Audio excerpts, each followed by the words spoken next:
Hey, mama, do you want more time? Do you want more energy? Do you want more peace? I think you said yes to one of those. And if so, then you really want to tune in to today's episode. So, this is a long one, but it's so worth it. This is with a good friend of mine. She is a new friend from the program that I'm in right now. And we have a very similar message that's on our heart. And so I know that you, being my person, are going to get so much out of this conversation. So Charlotte is a personal trainer, health and well-being coach, and mom of two small children who runs her own coaching company, helping working moms emotionally self-regulate so that they can be more present and productive and do more of what brings them joy. Does that sound like something you want? I think so. Okay, so listen in. It's going to be good. Let's go. Hey, mama. Okay, do you feel stress on a daily basis that you might just snap at any moment? Do you feel forgetful and flustered running from one thing to the next? Do you feel overwhelmed with all that you have to do? And maybe even anxious on how will you ever get it all done? The day passes and everything looks like a disaster, and you're just sick of it. The to-do lists are everywhere. Nothing seems to be working. You feel overstimulated by everyone and everything, and you're just trying to make it through to the next day. Is this how you're supposed to be spending your time? I'm here to tell you that it all can get better. It can all get better by decreasing your anxiety and finding divine time. There is time out there to be savored and productive and present with your kids and family. There's even time for you.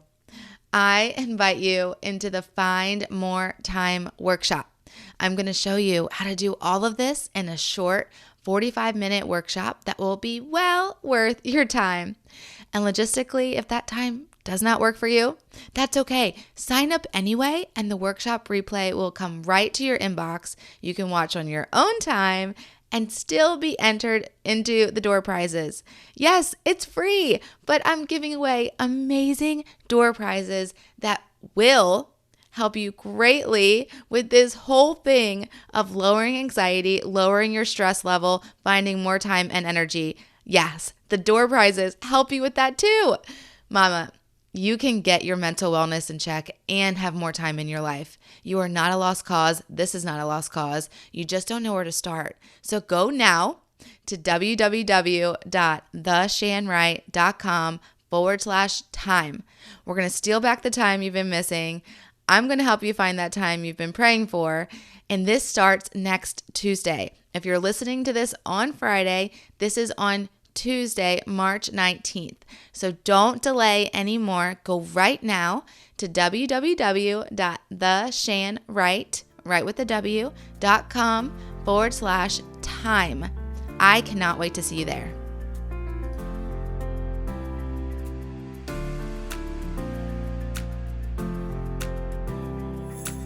Hey mama, are you stressed by the lack of time in the day to do all the things? Are you feeling disconnected from God, your husband, and even your kids because patience and presence seem out of reach? Do you want a healthier body, mind, spirit, and home, but overwhelmed in where to start? Hey, I'm Shan Wright, daughter of the king, wife, mom to 4, RN, wellness coach, and I know very well what it feels like to want to live well, but about to lose it with my very blessed full life.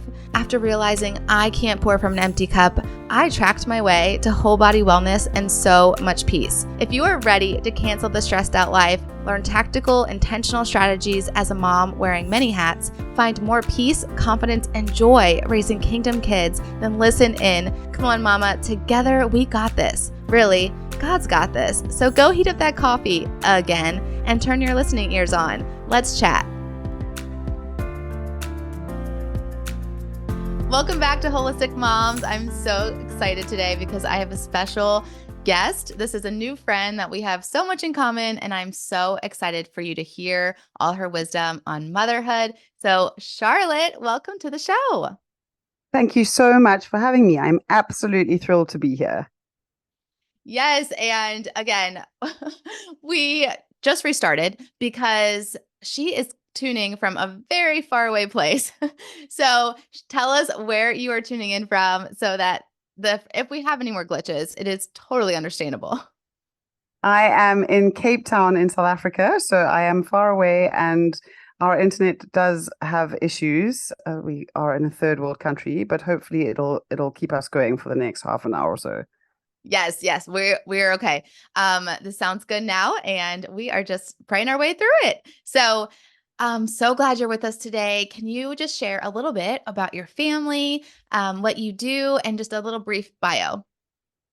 Yeah, so I am married. I have two small children. I suppose they're still small.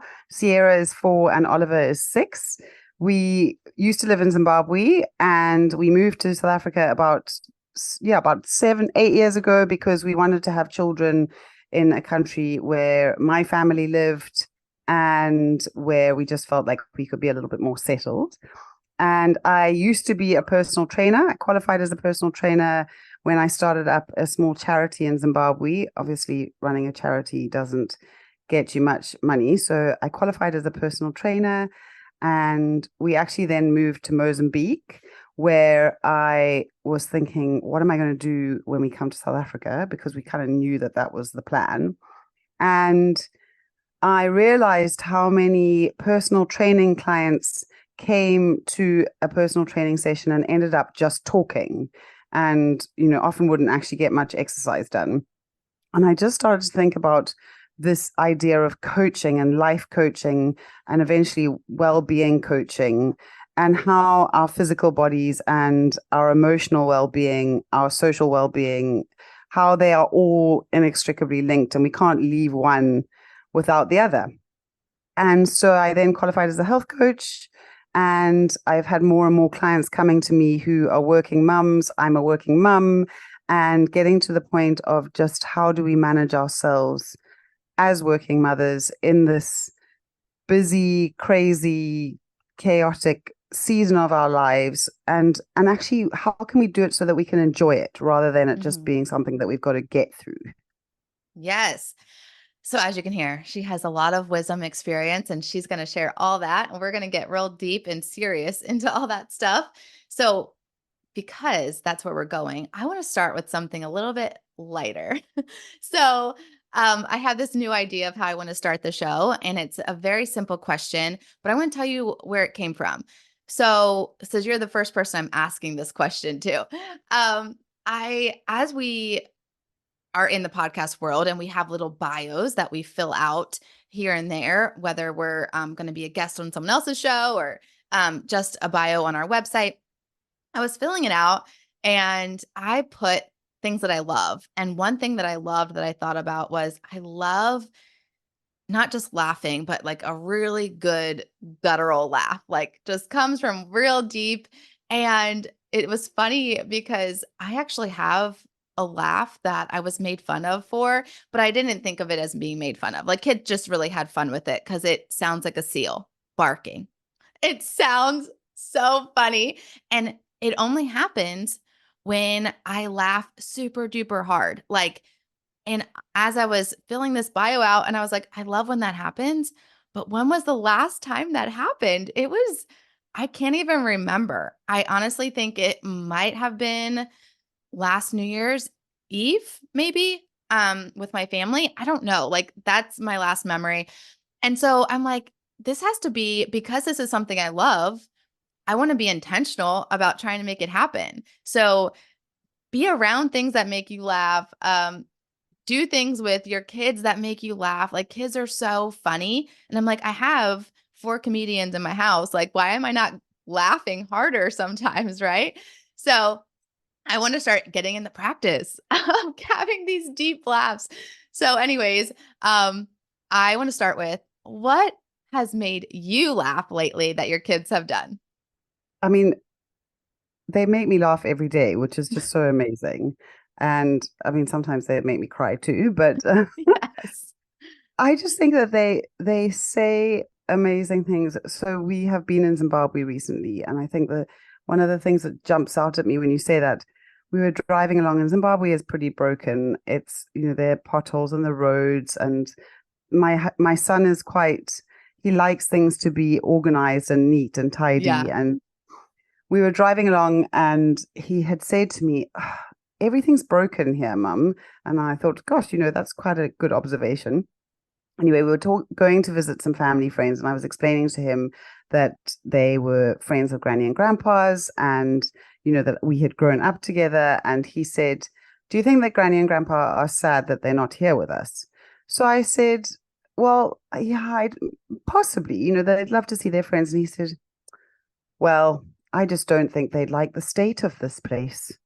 And I just thought, in a way, it was kind of poignant, but also funny. And for a Yeah. 6-year-old, I just was like, where did you come from? And he's Oh, quite right. yes. Oh my gosh. I have a 4 and 6-year-old as well. And they do say the best things because they know so much, but then they also look at stuff with a very different perspective.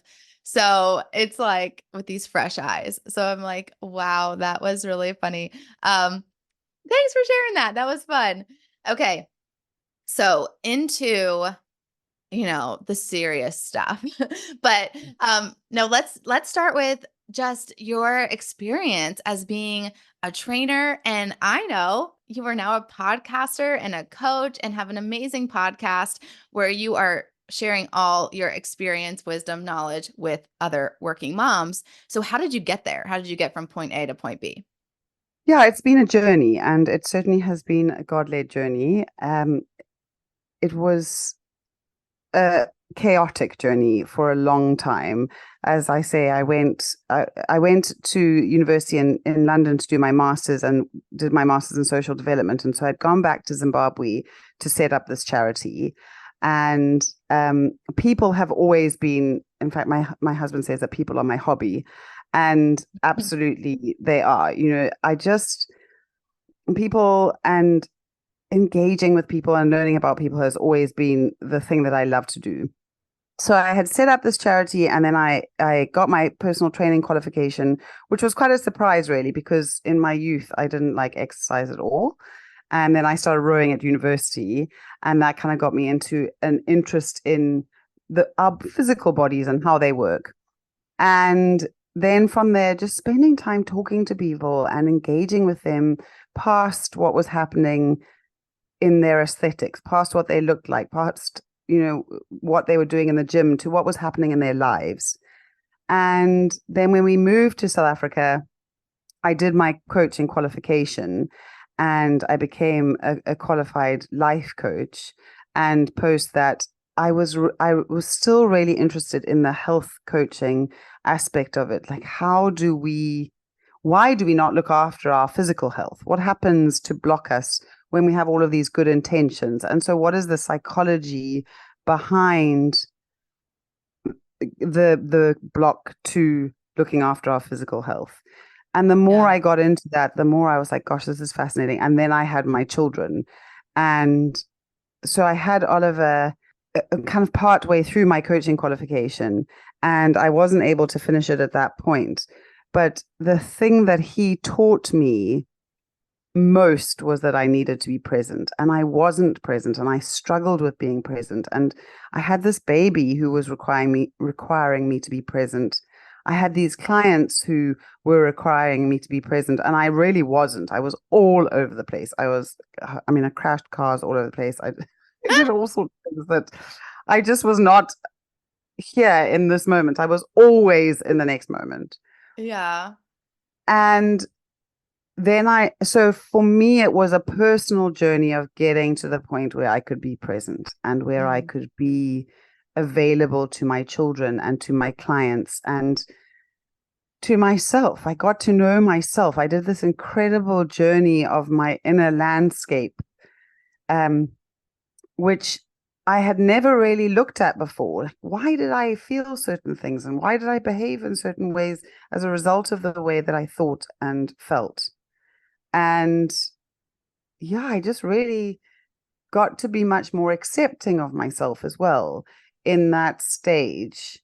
And from there, then I was able to be more present with my family, with my clients, and I started to see clients coming in with the similar issues, but I was still running around, racing around, trying to do all the things. I thought I was going to be a corporate coach, and then I thought, I mean, I did also I do workshops and talks, and actually last year I did a talk at a big retail company in Cape Town, and I left there and I thought, this is what I want to do. I want to share my knowledge and the things that I've learned and experienced with other people. And so I left there and I thought, I don't quite know how I'm going to do this, but I just said, God, this is your path for me. I don't know where I'm going with this. But then someone said, would you like to, I mean, no, they didn't. They said, I think that you should start a course. Create a course, you can sell it online, it's passive. And so I started looking into that. And I can't actually tell you where it went from there, except that I saw this thing start a podcast and I thought, oh my gosh, that's it. That's what I need to do. I Wow. need to have a space where I can talk to people, tell them everything I know, and have the incredible privilege of spending time with people in their homes or in their cars or on a run or Mm-hmm. whatever the case may be, and hopefully having an impact for them somewhere along the line in how they manage themselves in their work, with their children, in their lives, so that they can find joy, so that they can be productive and be present and yeah, really just enjoy this season rather than waiting for it to be over to be able to enjoy their lives. So that was rather a long answer to your question. No, it's great. And I have so many follow-up thoughts and questions. But I'll start with, so now you went into podcasting, and are you still coaching? Yes, I am. Yeah. And what kind of coaching, since you dabbled in a lot of different things? What kind of coaching are you doing now? So the coaching that I offer is called balance and boundaries coaching. And we are looking at how do I support working mums to set boundaries and find balance in their lives, generally by working out why is it so difficult for me to do this. So my coaching process looks at developing awareness. What's going on for me? What are the stories I have in my head? What are my motivations? And then from there, what do I need? How would I like things to be different? And how do I choose to do things differently so that I can create balance in my life, so that I can set up boundaries that allow me to be productive and then allow me to be present, to be patient, to be calm, to get things done, to find that, then even more so find that balance that we're also desperately searching for. So yeah, balance Yes. and boundaries coaching. And it is, yeah, that process of awareness, process of choosing, process of then implementing those choices that we've made so that we can get from A to B. Absolutely. Having courage, taking courage, and being intentional with our actions. Yes, and amen. Okay, so as a working mom, though, do you have another full-time job? So I have taken huge courage this year because I was working. I was working as a kind of admin assistant for somebody that literally paid the bills, and then I was Mhm. working for my husband, who's also an entrepreneur. So I was wearing all of these hats, and again, one of the things I found was that I was not actually focusing on one thing and doing one thing intentionally. I was all over the place. I was trying to fit into too many different kind of holes. Yeah. And I decided this year to trust and to really be in my business, in my space, and to be excited about building the foundations of making an impact. And knowing that, if I really just focus on one thing, then I'll be able to help more people. So you're down to podcasting and coaching. I am. Wow, I that am. is so courageous. And I know, because I know that's courageous because I'm kind of in a similar situation, where, you get distracted by all the different things that you could do. But if you just stay the course to what God has in front of you and the path that He's guiding the light on, um, you have to just trust and obey. And it's hard to do. Definitely hard to do. But so I Yes, yay for you. I'm so excited for you. And I know you're already doing amazing things, and what you're putting out is impacting many people. So I can just not wait to see what really comes of it. Um, so for all the you listeners out there, we're in the same course and in a same coaching program, and it ends really soon, I feel. And Too so soon. we're going to spread our little wings and see how far we can fly. And I think it's so nice to have other people that are in the same boat and in the same um they've been in the course at the same time, so we can still support each other. Obviously, we're not going anywhere. Indeed, indeed. All right. So you said one thing that I wanted to expand on a little bit, because obviously presence and being present is something that you really wanted once you had your kid and you felt like your first kid, and you felt like you were always a step ahead. You said, yeah, you were always a step ahead. And I feel like a lot of moms get that way. We have the mom brain of all the to-do list, all the appointments, all the schedules that we're keeping track of. And there are practical ways that I've even talked about on my podcast of how we can get more present. But I find it's still a constant struggle.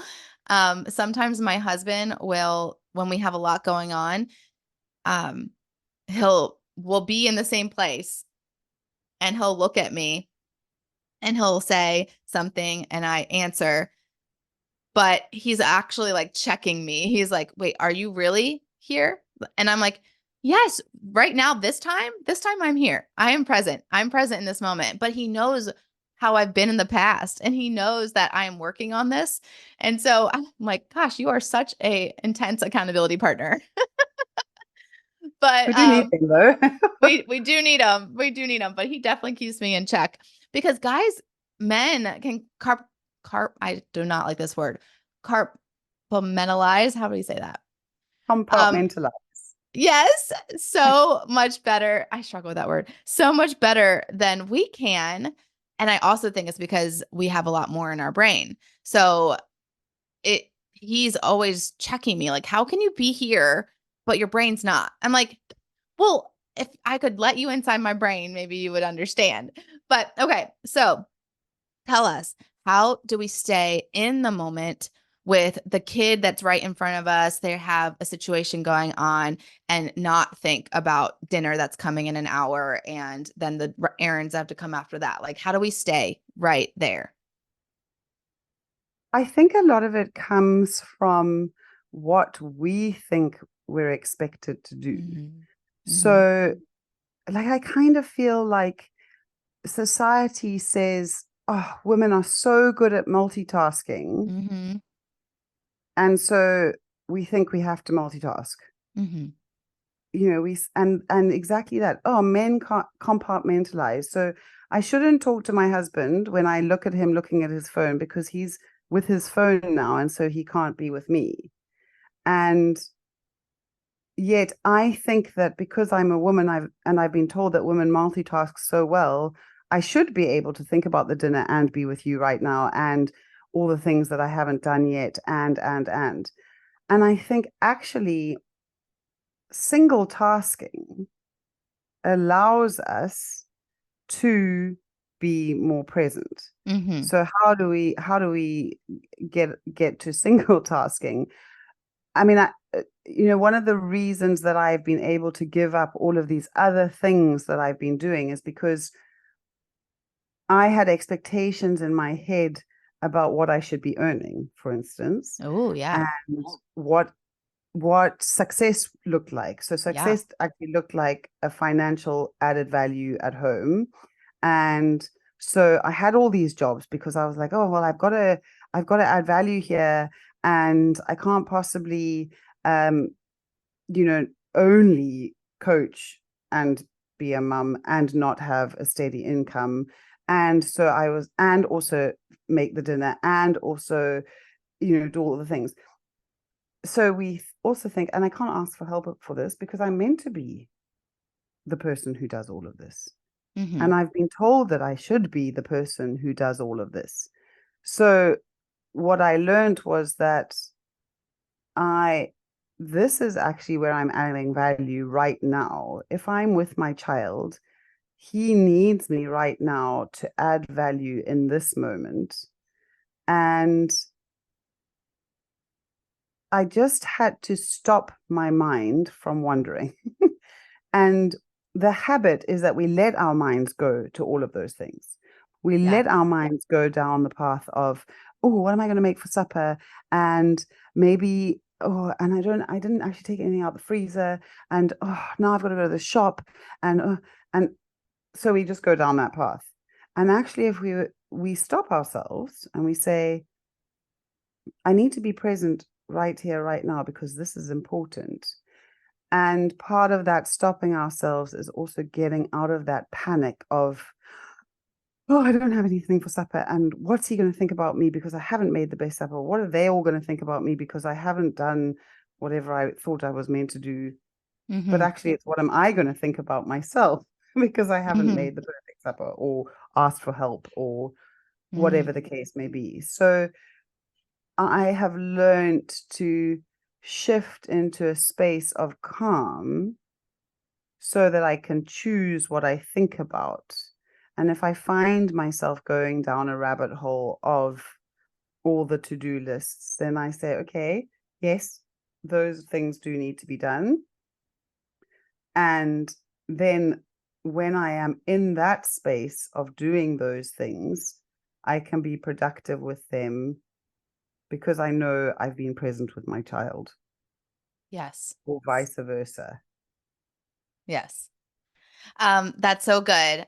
Again, so many things coming through my head right now. But one thing that you said, um, you had said it earlier, and then you kind of readdressed it here.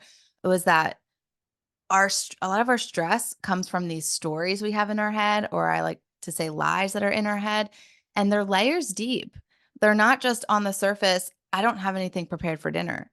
It's actually way deep down there. And I have been in that exact scenario where my dinner didn't turn out and it turns into a heart to heart crying situation with my husband saying like I'm not a good wife. Like it is this lie that we're trying to live up to. We like believe this lie so much that we try to live up to it in so many different areas of our life. So, and like you say, stories, it's like the lie starts here and then it grows to something else and something else. Like we write these full blown situations that are not even true. And it's like, where did that start? And we actually have to get to where it started to get it out of our life and to stop going back to this and to learn how to be present. We have to like take those lies out, dig them out of our root system and replace them with the truth. So I talk a lot about that and but you said take control of our thoughts. Like we have we have the ability to take control of our thoughts. But it all starts with that whatever lie it is that you're believing, you're like letting your thoughts run with it. I love a book called Soundtracks by John Acuff. And he talks about this overthinking and he calls it a soundtrack because it's like we let the music just go and go and go and we never turn it off. And we actually have control to lift the needle. If you guys remember record players, lift the needle off and turn it off. We actually have the ability to do that. We have to be intentional with doing that. And like you said, recognize that this moment with your child is very important. It might not seem important to you. It might seem like the dinner is way more important right now. But when this child wants your attention, wow, like that's important. And I think for myself, I'll speak like I have a lot of kids and they're all needing attention. So it's like, well, like, how are all these moments so important? But they are. And that comes the responsibility of having multiple kids and you just have to deal with it. And that's the journey God has me on. He has me on this path with 4 kids that all need the same attention. They all need the same love and care and presence of their mom. So, and because he's blessed me with that, he will give me the ability and strategy and tools to make that happen. So I love that. Okay, so you spoke to the presence so well. I actually just released an episode on multitasking today. Actually came out today. And I love how you said we are told that we're supposed to multitask, so we do. Um, yeah, it's like I think that comes down to partly like who you are, like who you are that God made you to do in your time. Like what blessings did he give you? What talents, abilities? And um, multitasking is like our brains literally just can't do it. So if we are trying to do all these things, it's like, wait, did God give you all of that to do right now? So I love how you spoke to all of that. And how do you help? Okay, we have all these things, we have all these lies, we have all these thoughts and stories, and they prevent us from being present.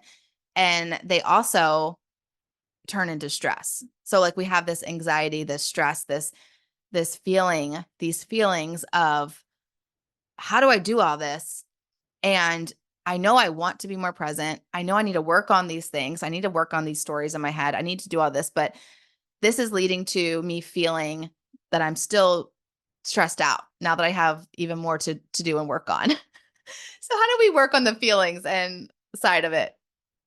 So that absolutely, that the first piece I think is around that awareness. And I think, I look at children, and children are not stressed by these things. Children have, okay, yes, they don't have the responsibilities perhaps that we have, but they have this wonder and this awe at the world. And we miss out on that because we are in this like hamster wheel of getting stuff done. And I think that what happens is we have this essence of this little child that comes into the world, and then we start to hear these stories, and then we create a survival strategy for ourselves. So if I'm going to get by, I need to behave in a certain way, or I need to think in a certain way and feel in a certain way and behave in a certain way so that I'm acceptable and I'm loved and I fit in and all of those things. And so we're all motivated, I believe. Our motivations are different. So I use an amazing tool called the Enneagram. I don't know if you've ever heard of it. Yes. And what I love about the Enneagram is that so the Enneagram is 9 personality styles, and we are born with all 9 in us. And what I love about it is that it says that Jesus has all 9. He lives all 9 styles out perfectly. Mm-hmm.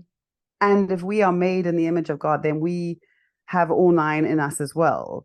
But we end up defaulting to one particular style. Yes, there's a natural inclination, I think. I mean, there's debate around this, but as a result of the stories that we've heard and the experiences that we've had, we default to a particular style. And that style determines what are our motivations in life. So like I'm a 7 on the Enneagram, for example. A 7, I don't want to be trapped. So actually sitting with my child is really hard because being present with him is difficult because it makes me feel trapped. And so that's uncomfortable. That causes anxiety for me. I feel like, oh, I can't go and do what I want to do. Yeah. And so we are all get stressed in response to different reasons. That's why, like, I don't know if you find sometimes you look at someone else and you think, why am I so stressed? And you seem so chilled in this instance. And stress and anxiety come up for different people in response to different sources of stress and anxiety. And mostly it's in response to the internal source of stress, the story that we've got in our heads about a situation. So I've got all this stuff to do. I can either be like, oh, well, I've got all this stuff to do, but I'm so lucky to be in this moment because I get to spend 10 minutes with this glorious child who loves me and wants my attention. Or we can sit in this, I've got so much to do. I can't believe I have to sit here. I'm feeling trapped by this. All I want to do is do the thing that I want to do. Or if we are a different type on the Enneagram, maybe it's that I've got to get this all done because it causes conflict if I don't, or whatever the motivation is behind the reason that it causes us stress. Yeah. And so to move out of that is to, first of all, understand why I'm feeling this and observe ourselves. Like, what is it that I think and what is it that I actually feel in my body in response to this to-do list? Do I look at the to-do list as something that needs to get done, or do I look at the to-do list as something that causes me panic? And what do I think about the list and about myself in response to that list? And if I don't get the stuff done, because some people can be like, oh my God, I forgot that the child had to wear a kitty suit to school. And I could be like, oh, I'm the worst mother in the world. I didn't dress myself in the kitty suit.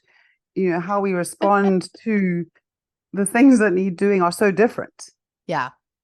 But we all get stressed. So we all have a response for a different reason. And it's getting to know what is my reason behind my response? Yeah. And how can I shift out of that so that I don't feel panicked or upset with myself or stressed or anxious or that emotional state that actually in the end makes us more stressed and panicked because of that cycle of then we just end up doing other things wrong because of how we're feeling. Yeah. Since you brought up the Enneagram, let's take the motivation that we all have. We all have this situation and we all look at it differently. Let's take time, because I know that I'm an Enneagram 1 and so is my husband. But we both value time so, so much. It's said that Enneagram 1s value time so much, but in different ways. And we get still this stress and this anxiousness about time in very different ways. And we both value it. It's like really, really high up there as far as like money, time, like it's up there. But for him, he looks at it like, you know, he wants to be on time places, which on time is early, and he doesn't want to rush to get there. And he like, it all makes sense. Like, it's like, yeah, that makes logical sense. And I would like that too. But I value time so much that I want to not waste a moment. So if I'm in the middle of something, I want to go until the very last second and then move on to the next thing. I don't give myself a lot of margin time, if you will, because I want to suck out every moment from that one experience to move on to the next. And when things come up and throw curveballs and you have to be flexible with your time, I just think to myself, well, I'm good under pressure. I'll just wing with it and I'll go with it and I'll figure out my time from there. And I'm fast. So I'm just going to rush through that. Like, I'm just going to drive faster to the place I need to go because, like, I think about it differently. So take time, because we all have it. We all have 24 hours and it causes stress in different ways. And people are motivated by it in different ways. Like, I know the Enneagram and certain numbers that are very carefree and relaxed with their time. So tell us a little bit about that as far as moms, because we have to deal with time and lots of things to do in our little 24 hours. Yeah. So if we think about the one, so the Enneagram one's motivation is to be good. So if I am good, I will be loved. So your husband, if I get there on time or a little bit early, I'm good because I've done it right and I've got there on time and I'm good and that's acceptable. So somewhere along the line, he was taught that being on time was important and that would make him good. Yeah. So for him, his relationship with time, the message he has around time is something different to the message you have around time. You're like, I am going to make the most of this time because the message I have about time is that I have a limited amount of time and I need to suck everything out of every moment. Whereas the message he has about time is we need to be on time because that means I'm good. Does that sound right? I'm being that I'm a 1, I go towards 7 in health.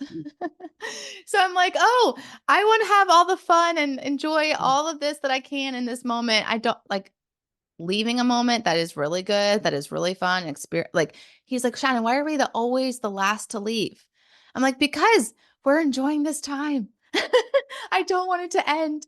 So it is so funny. I feel like I am a one that like kind of likes to go over to 7 a lot. And It's healthy. It's good. yeah, yeah. So that's how I just keep telling myself. Mm. But yeah, so that's how I see it. Yeah.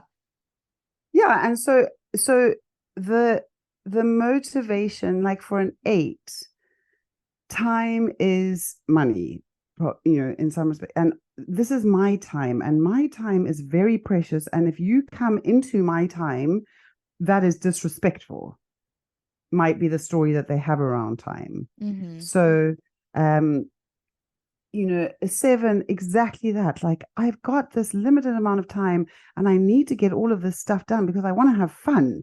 And my fun time is really important. So I need to do all the things on my to-do list so that I can go and enjoy myself. Mm-hmm.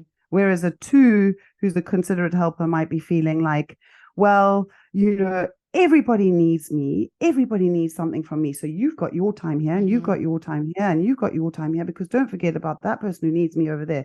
And I have absolutely no clue about what I need, but I'm out there and I'm doing everything for everybody else, and I can see what they need before they even need it. And That's a so lot of moms.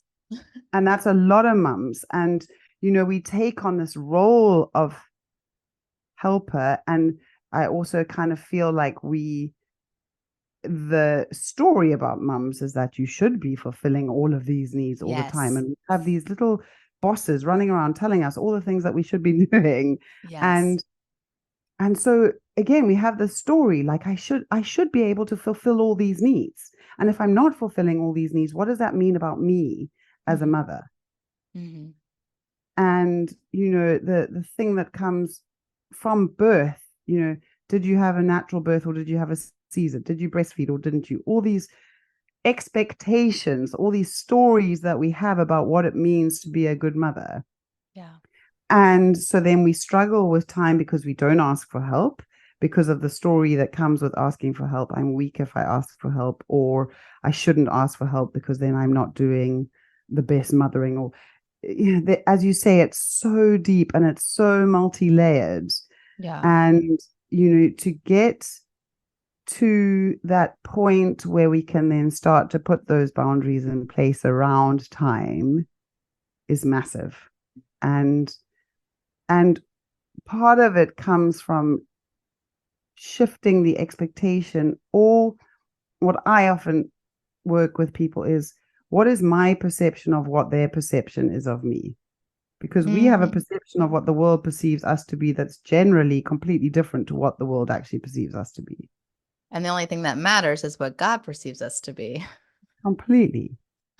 And, Yeah. one of the freedoms that I got that allowed me to go onto this particular journey was that I had in my mind all the expectations I thought my parents had of me to be successful in a certain way. So I was racing around, Yeah. wasting time because I was in a panic to be successful before it was too late.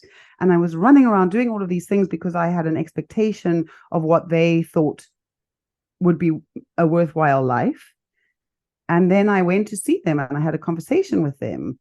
And I said, what is your expectation of me? What are your hopes and dreams for my life? And through that conversation, I was able to let go of this huge pressure that I had put on myself to be this person that was doing all of these things and all of the things. Yeah. Actually be able to bring my focus and my presence to this one thing and really do it well and properly, I hope. That's so good. So you actually addressed your feelings. You had Mm, these strong feelings and you thought, hey, let me go have a conversation. First, let me probably address them in my own heart and with God. And what am I going to say to my parents? And then you went and put action to it and you say, okay, these feelings are telling me something. God revealed to, and now I need to have this conversation.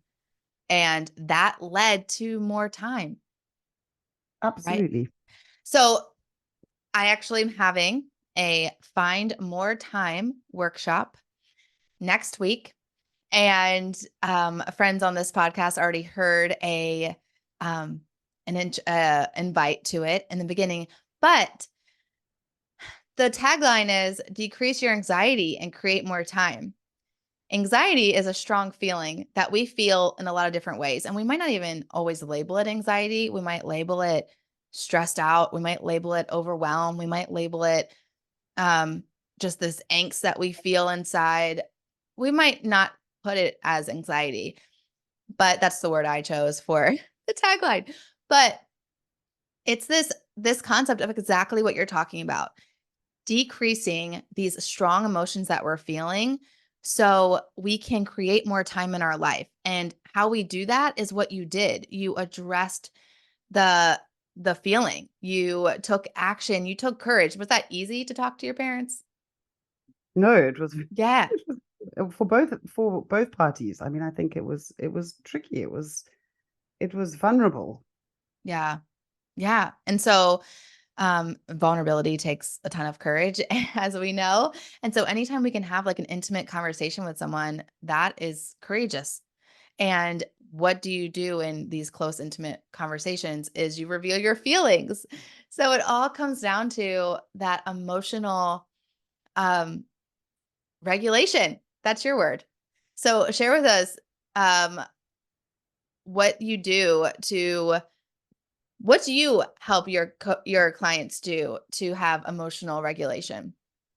So there are a few things. One of the reasons that I think it's important to have emotional or to be able to emotionally self-regulate is that we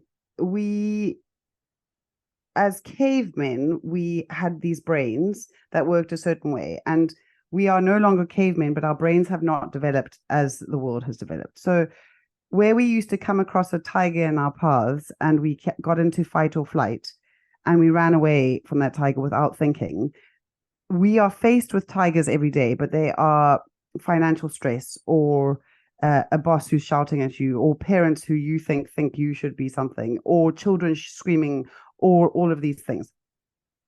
And physiologically, our bodies respond in a fight or flight manner. Mm-hmm. And so in our physical health, we are getting diabetes because our liver has turned glycogen into glucose.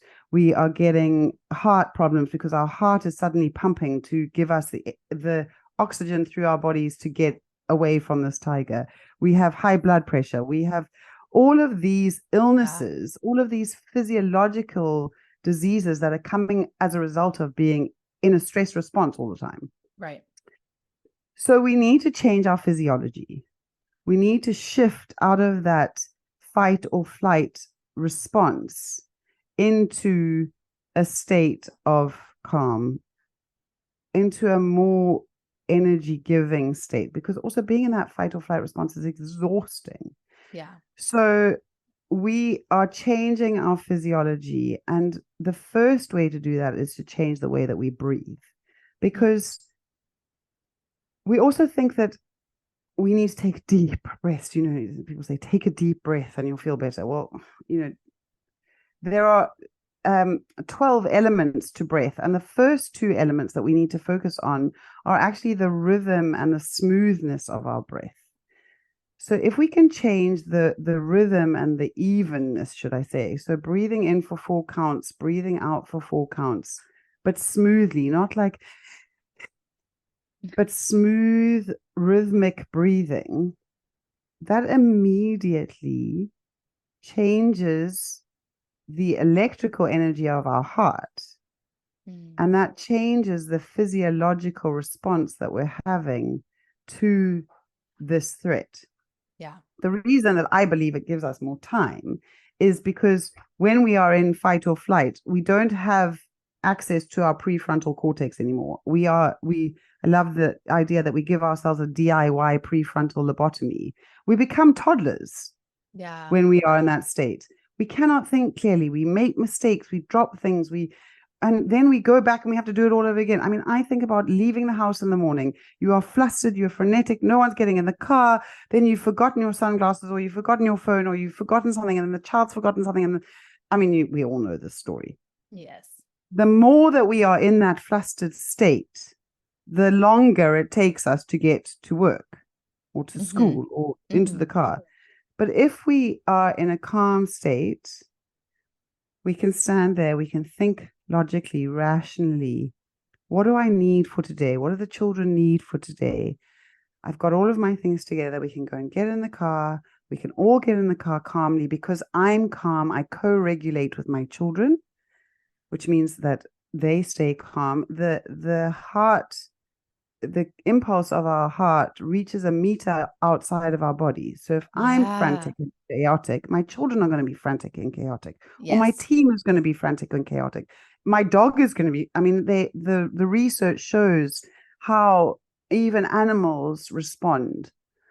And that's often why that therapy with animals, they are calm and they help to bring us down. So breathing smoothly and evenly, 4 counts in, 4 counts out. And one of the things we can do is imagine we're actually breathing in and out of the organ of our hearts. So imagine that that breath is going in and out of the organ of your heart. Your heart, if you think about the heart is such a positive, that's where the positive emotions come from. I love you with all of my heart. Yeah. Or Mm-hmm. he played that game with all of his heart. The heart is where positive emotions live. So Yeah. if we imagine that we're breathing in and out of our heart, we can start to create a smoother pattern of that heart rate, which just allows us to get out of that fight or flight into a space where we have our prefrontal cortex back. We can make decisions. We can think clearly. And then we have more time. We create more time. I love that. I feel more calm already.